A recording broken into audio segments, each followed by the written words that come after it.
Icambere novuga yuko twabwiye abakinyi twarashoboye kubaganiriza n'urukino rudasanzwe si championnat tumenyereye yo ngaha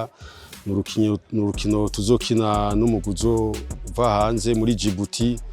novuga yuko bisaba gushiramwo inguvu nyinshi kugira dushobore kuronka intsinzi. Ku ruhande rw'abakinyi turiteguye nkuko bisanzwe nkuko dusanzwe twitegura izindi match twitegura tugategurana n'inguvu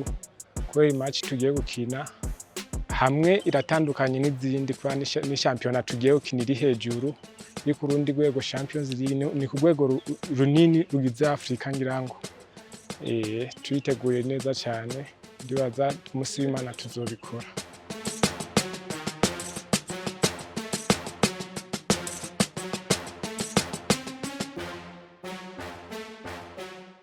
N'urukino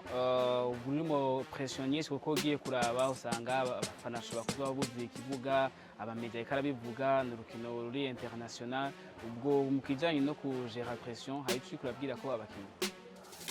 ivyo vyo kugera pression nivyo ndazi yuko ari urukino uzosanga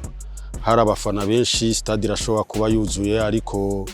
novuga yuko ari ibintu dusanzwe tumenyereye kuko igisenyi hari aho dukina stade yuzuye igikuru no kumenya kubategura mu mutwe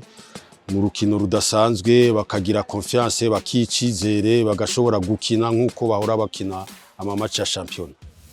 Oya kuri twebwe nibisanzwe sijyambere tuzadukina imbere mu kibuga cyuzuye nk'abafana benshi turabimenyereye kuri morale abakinyi bameze neza cyane nta kibazo bafise bariteguye neza cyane bari tayari gukina neza kugira ngo turonke intsinzi.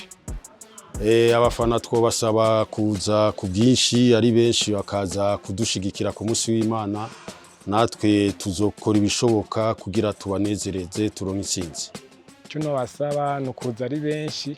kandi bakaza bafise umutima wo kudushigikira.